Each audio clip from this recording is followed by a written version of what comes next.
Bueno, buenas noches. Mi nombre es Patricia Navas. Primero que todo, quiero darle las gracias a la Corporación Polimnia y al proyecto Escuela del Oficio Tradicional de Palermo por invitarme a participar de este ciclo de conversatorios y capacitaciones. Hoy les voy a hablar de patrimonio y sostenibilidad. Un recordatorio rápido de todo lo que implica patrimonio cultural, es todo aquello que genera identidad en una comunidad o en una colectividad. Por ejemplo, pues está todo el tema de nuestra historia, lo que consideramos historia, todos los bienes y construcciones que nos generan identidad, todas esas expresiones culturales que también nos refieren a nuestra identidad y sobre todo un tema muy importante y es el territorio en el que vivimos, ese espacio geográfico, físico al que hacemos referencia y del cual hacemos uso y manejo.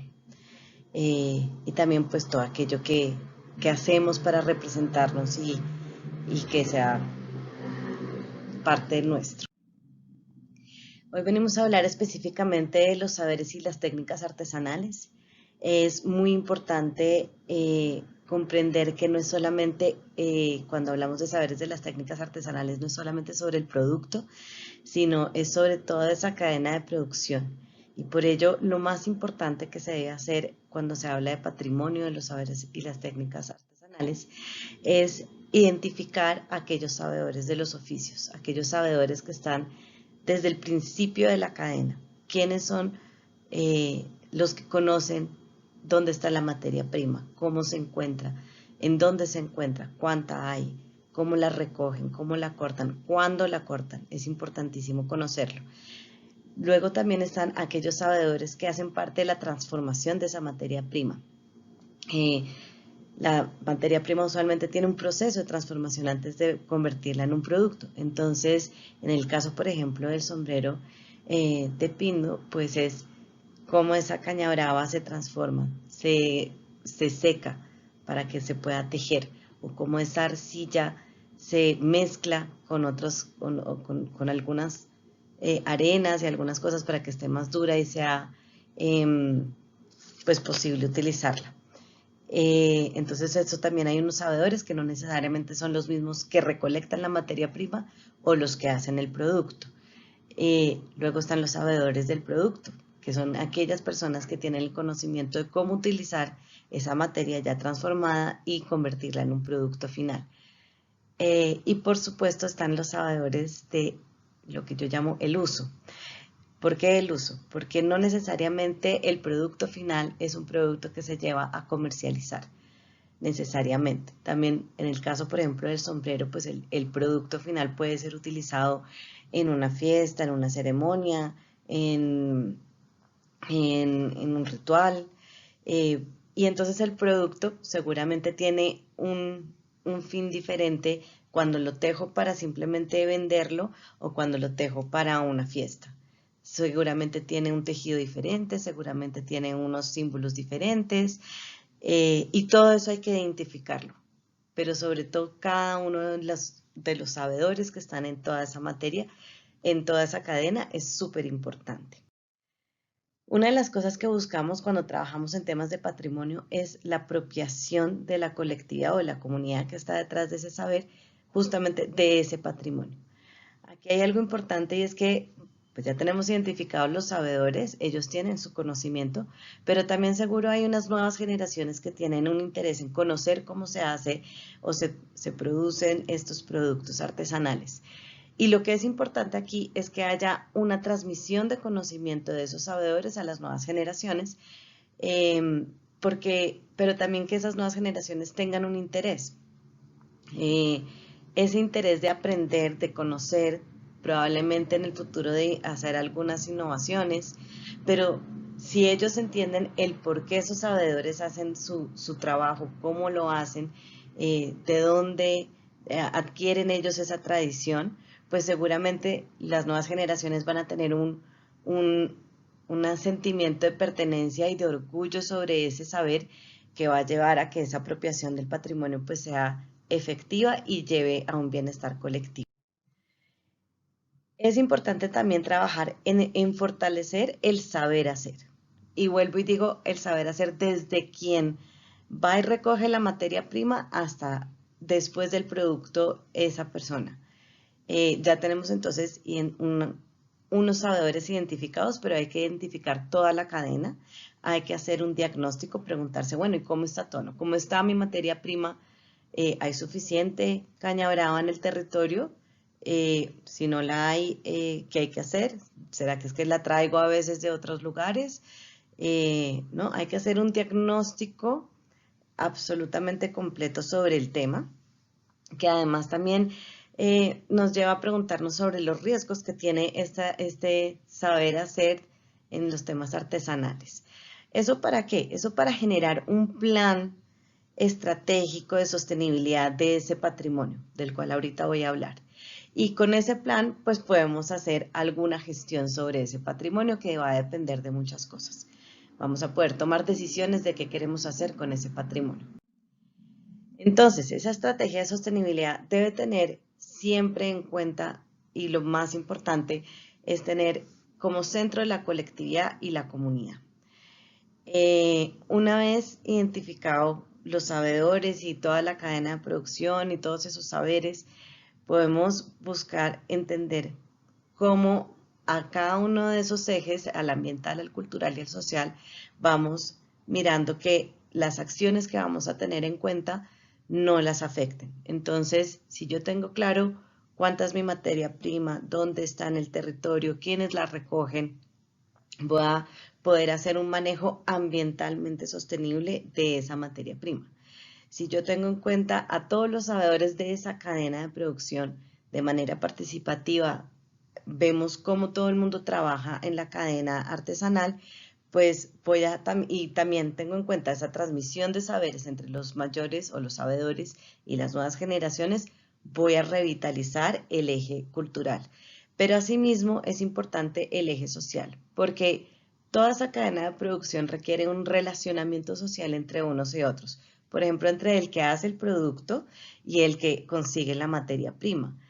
Pero asimismo, entre el que hace el producto y vende el producto o comercializa el producto o lo lleva a que tenga otro tipo de uso. Entonces, hay un tema de relacionamiento social que también hay que fortalecer. Y finalmente, el eje económico es el último que debemos mirar en el sentido de que cuando ya tenemos los ejes cultural, ambiental y social identificados y que podamos ver que hay una sostenibilidad en el tiempo, el eje económico llega por sí solo, porque ya podemos tomar decisiones de qué queremos hacer con esas artesanías, hacia dónde vamos, y del cual ahorita también voy a hablar. Bueno, les voy a hacer algunas preguntas que me parecen importantes que tengan en cuenta para esa estrategia de sostenibilidad y que son importantes para cualquier toma de decisión de qué queremos hacer con el patrimonio identificado después. Lo primero es si esta es una práctica que está en uso, qué tan vital está hoy en día. O de pronto está en desuso. ¿Por qué está en desuso? Hay que preguntarse. Todas estas preguntas no hay que hacerlas una sola persona sentada, sino hay que hacerlo en colectivo con toda la cadena de esas personas que identificamos antes. Lo segundo que hay que preguntarse es, bueno, ¿qué significa esta práctica para la gente? ¿Qué significa esta práctica no solamente para aquellos sabedores que lo hacen, sino para la colectividad y comunidad que los rodea, ¿no? Eso también es importante porque los significados varían y hay que construirlos colectivamente. Estamos todos de acuerdo que es importante esta práctica como símbolo de identidad para todos nosotros. Sí, no, qué hace falta, qué se perdió, qué está en riesgo o cómo se ha mejorado y se ha fortalecido. Todo ese tipo de preguntas llegan allí. Sobre el tema de la colectividad, es importante pensar esto porque muchas veces las prácticas artesanales hay una persona, un artesano que tiene su saber y a veces no quiere compartir ese saber con otras personas. Entonces es este el caso en que hay una o dos personas conocedoras pero que no quieren compartir su saber, o es una práctica que realmente sí hay personas que quieren enseñar. Tal vez el problema es que no hay a quienes enseñarlo, pero porque debemos fortalecer esa cadena de transmisión, ¿sí? Entonces, ese tema de colectividad es importante también tenerlo en cuenta. ¿Cuáles son los riesgos de esta práctica? Y ahí hay que preguntarse, cuando yo realizo esta práctica artesanal, ya sea que voy y cojo la materia prima, pongo en riesgo el ecosistema, pongo en riesgo de pronto otras personas. Si voy y saco toda la caña brava, de pronto degrado el territorio y entonces de pronto las tierras en donde estaba ya no son tan productivas para sembrar o cultivar otros productos. Digamos que eso también son temas que hay que ir mirando. Hay suficiente materia prima para la demanda de productos que estamos teniendo. Allí hay un montón de preguntas que también hay que contestarse para esa estrategia de sostenibilidad. Y finalmente, si es un bienestar colectivo, si esto genera un bienestar colectivo, no si hay una persona que se beneficia, sino si hay varias personas que se van a ver beneficiadas en este proceso. Una vez tenemos ya nuestro plan de sostenibilidad de nuestra estrategia, pues ya, como les decía, ahí sí podemos pensar en lo económico y es cuando podemos hablar de un negocio sostenible alrededor de las técnicas artesanales. Para eso también hay que desarrollar un plan de desarrollo sostenible que debe tener en cuenta no solamente a los sabedores, sino a toda la comunidad. Porque muchas veces en las prácticas artesanales uno encuentra que la persona que hace el oficio, por ejemplo, de tejer, pues no puede hacer el oficio de tejer si no está acompañado de una red de conexiones familiares o colectivas que le ayudan a que en el momento en que esa persona está tejiendo, pues otra persona está trayendo el alimento, ¿verdad? O le está cocinando o está generando otros ingresos para poder vivir. Entonces, es un tema de hacerlo también colectivo y de una manera más amplia. Debe haber una participación equitativa y en eso me refiero otra vez a esa cadena. No puede haber solamente una participación en ese plan de quien confecciona, en este caso, el tema de los sombreros, sino también de aquellos que están en el principio de la cadena, el que va y recoge la materia prima, el que va y transforma la materia prima, el que la produce y el que finalmente en el futuro la va a comercializar. Todos ellos deben entrar de manera equitativa, deben participar de manera equitativa de este plan.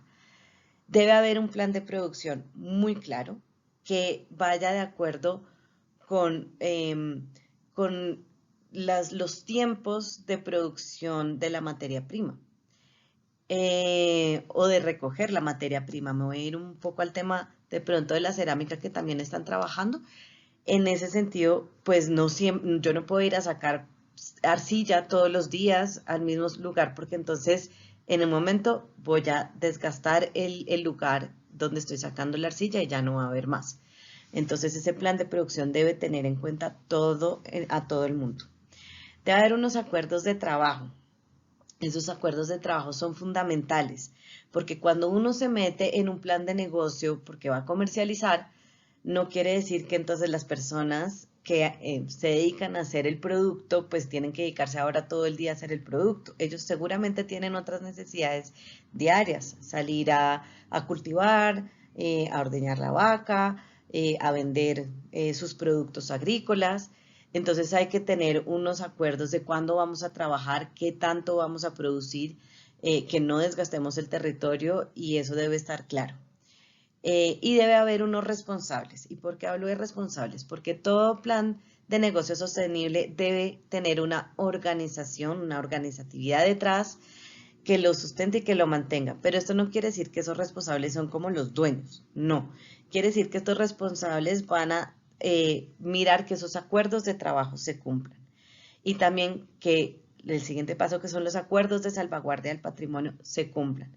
Yo no puedo esperar hacer millones de sombreros dependiendo de las modas que vienen por fuera. Entonces es que ahora el sombrero pinto nos gusta en unos colores extravagantes y con taches, pues eso ya no va de acuerdo a la tradición. Entonces esos responsables también van a tener que mirar que ese producto sea de buena calidad, pero también esté dentro de los estándares de lo que nosotros consideramos que es la tradición.